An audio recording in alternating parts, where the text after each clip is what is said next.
this video, we're going to talk about 3 of the top booster boxes I'm going to be buying in 2024 as long-term investments. Now, the first booster box I want to talk about is Astral Radiance, and obviously this might be a surprise for you, and for me it's definitely a bit of a dark horse, but there are a few reasons why I think Astral Radiance could do well long-term. The first is that it's definitely a sleeper set. It gets a lot less love than a set like Evolving Skies, Lost Origin, or even Brilliant Stars.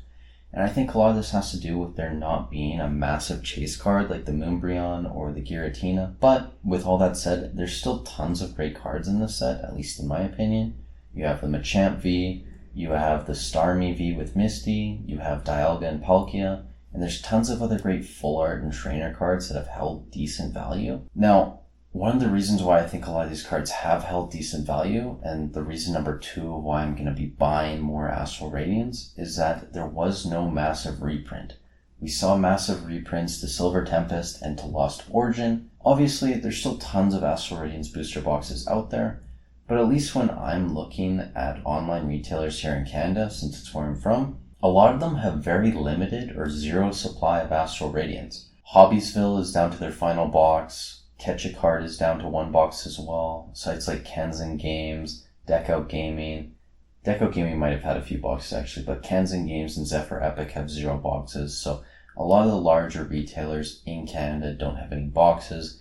If you look on eBay, a lot of them have small supplies too, like 5, 6, 7 boxes. So not a ton of Astral Radiance floating around in comparison to sets like Lost Origin and Silver Tempest. Finally, the third reason why I'm picking up Astral Radiance is that it hasn't been pumped by the community yet. And what I mean by this is if you watch PokeTubers, if you go on r/pokeinvesting on Reddit, a lot of people are talking about Lost Origin, they're talking about Chilling Reign, they're talking about Evolving Skies, obviously. No one's really talking about Astral Radiance, and I think a good example of what happens when people start talking about a set is Fusion Strike. So a couple weeks ago, Fusion Strike went out of stock on the Pokemon Center for a day. It's now back in stock currently. But when it did go out, people were making videos about it. There were tons of forum posts, and everyone was talking about how Gengar and Espeon are going to take Fusion Strike to the moon. It's going to be a $600 set, $800 set, whatever people were saying. But when you look back 3 to 6 months, no one was really talking about Fusion Strike when it was in stock. A lot of people thought it was a really middling set, and that's still where I put it. It's probably 5th or 6th best set in Sword and Shield. But that's where we're kind of at with Astral Radiance right now. It's still in stock on the Pokemon Center. You can still get it below MSRP, which is another great reason to buy it. Currently, TCG Player has it about $137, and I think that Astral Radiance could follow a fairly similar pattern to Fusion Strike and to Chilling Reign in that once these LGSs and once these online retailers get rid of their final stock, that price is going to shoot up. And if they don't get rid of their final stock, maybe they choose to move that price up to $145, $150, well, at that point, people are going to be turning to the Pokemon Center to buy their boxes as it'll be cheaper on there. If that happens, people are going to be eating into that supply at Pokemon Center, which eventually is going to lead to it being sold out on the Pokemon Center. And at that point, we are going to see a big spike and growth in Astral Radiance. The second set I'd be buying, which I already have a large position in, but I'd be looking to buy more if the price is right, is Chilling Reign. Now, for me, Chilling Reign is the second best Sword and Shield era set behind Evolving Skies. To me, it doesn't matter that there's no trainer gallery. There's still amazing hits. We have the Blaziken VMAX, we have the Galarian Moltres V, Gold Snorlax, Ice Rider, and Shadow Rider Calyrex.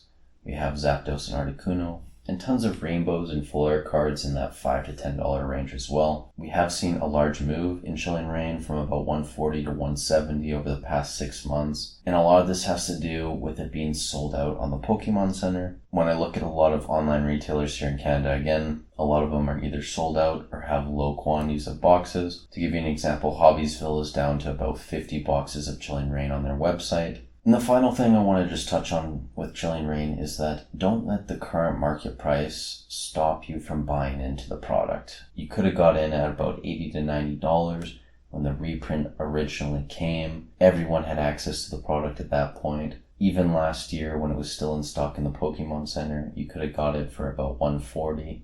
even 130 off of the Pokemon Center. Now you're going to have to pay about 170.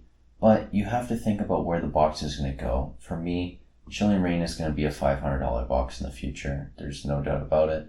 It really just depends on the timeline, whether that's going to be in 2 years, 3 years, 4 years, 5 years, whatever. I personally don't see it happening in the next 2 years, but 4 or 5 years down the line, it definitely could be a $500 box. So even if you're buying it at 170, there's still a ton of room to go.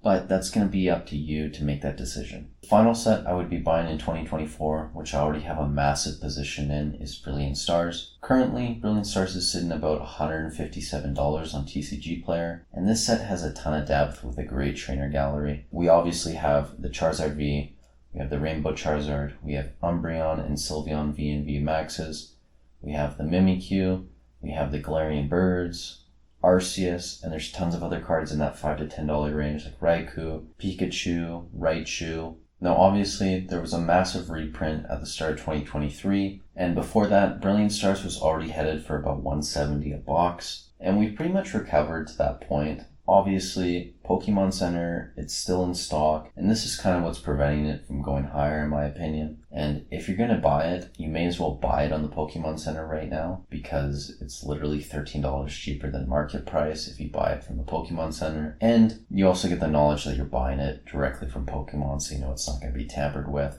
However, same with Chilling Reign and Astral Radiance. When I look at online retailers here in Canada, a lot of them already are running out or they're running very low with Brilliant Stars. Hobbiesville actually just sold out of their Brilliant Stars during their Valentine's Day sale a couple days ago.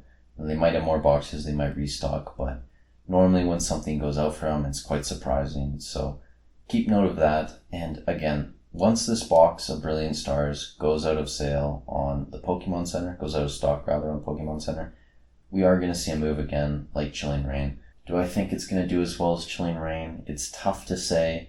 Do I think it's a good buy because you can get it a lot cheaper than Chilling Reign right now? Yes, between Astral, Chilling Reign, and Brilliant Stars, I do own 78 booster boxes, and I have another 14 booster boxes worth in packs from either sleeve, collection boxes, or tins. And I'm always going to tell you what I have at the end of every video. I know this is a new channel, but I don't like how a lot of PokeTubers don't expose their positions in certain things. I don't know if they're pumping stuff. I don't know if they actually own anything. I definitely have skin in the game. If you enjoyed the video, I'd really appreciate if you could leave a like on the video. This is going to be quite a rough video. It's my first one, but I'm going to try and dial in things as I go. If you have any thoughts on these booster boxes, or you have a different booster box that you're picking up this year, definitely feel free to leave a comment down below. With that said, thanks for watching, stay safe wherever in the world, and I'll catch you in the next one.